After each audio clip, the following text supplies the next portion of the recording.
तो पुण्यात्मा, जैसे श्रीमद् भगवद गीता अध्याय नंबर 15 के श्लोक नंबर 16-17 में 3 पुरुष बताए हैं, एक सरपुरुष, एक अक्षर पुरुष। सरपुरुष तो ये ब्रह्म है, 21 ब्रह्मांड का स्वामी है, बस इतना ही भगवान है, इतना ही प्रभु है यो। और अक्षर पुरुष यो 7 शंख ब्रह्मांड का, नील पद्म शंख, 7 शंख ब्रह्मांड का स्वामी है, इतना ही प्रभु है। और वो तीसरे नंबर का जो गीता अध्याय नंबर 8 के श्लोक नंबर 1 में अर्जुन ने पूछा कि आप जी ने 7वें अध्याय के 29वें श्लोक में जिस तत्ब्रह्म के बारे में जानकारी दी है, वो तत्ब्रह्म कौन है, क्या है, उसके बारे में 8वें अध्याय के 3 श्लोक में गीता जी में गीता ज्ञानदाता कहता है कि वो परम अक्षर ब्रह्म है। गीता ज्ञानदाता से अन्य है वो परम अक्षर ब्रह्म, वो पूर्ण परमात्मा, सत्य पुरुष, पूर्ण ब्रह्म, परम अक्षर पुरुष कहो, परम अक्षर ब्रह्म कहो। तो उसको तो यहां जो 15वें अध्याय के 17वें श्लोक में कहा है कि उत्तम पुरुष है तू अन्य।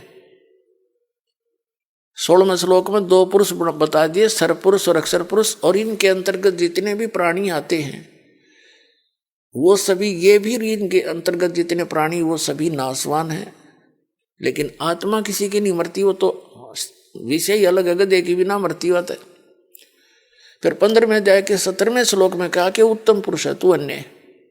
वो श्रेष्ठ भगवान, उत्तम श्रेष्ठ पुरुष माने परमात्मा यानी परम अक्षर पुरुष, वो तो इन दोनों से अन्य है, और वही तीनों लोकों में प्रवेश करके सबका धारण पोषण करता है, वो अविनाशी परमात्मा। अब जैसे गीता अध्याय नंबर 15 के श्लोक नंबर 1 में बताया कि ऊर्ध्व मूलम अधः शाखम, ऊपर को जड़ वाला, नीचे को तीनों गुण रूपी शाखा वाला, ये उल्टा लटका हुआ संसार रूपी पीपल का वृक्ष जानो एक उदाहरण रूप में।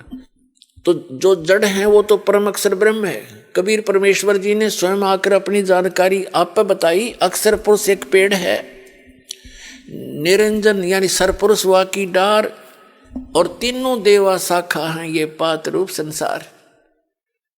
तो मूल कौन है वो ये दास बताएगा, वो परम अक्षर ब्रह्म है। अक्षर पुरुष तो तना है, समझो वृक्ष, जमीन से बाहर जो दिखाई देता है जितना भी, वो वृक्ष कहलाता है। तो वृक्ष के फिर भाग हैं, अलग अलग विभाग हैं। नीचे तना है वो तो अक्षर पुरुष समझो, फिर उससे एक मोटी डार निकली है वो सरपुरुष समझो, ये ज्योति निरंजन काल। उसकी 3 शाखाएं हों वृक्ष की, यानी रजगुण ब्रह्मा, सतगुण विष्णु, तमगुण शिवजी रूपी इसकी ब्रांच है, और पात रूप संसार। और जो जमीन के अंदर गुप्त है, प्रोक्ष है, वो जड़ है, और जड़ से ही सबको आहार मिलता है। पूरे पेड़ को जड़ से सी खुराक मिलती है, वही सबका धारण पोषण करने वाला है।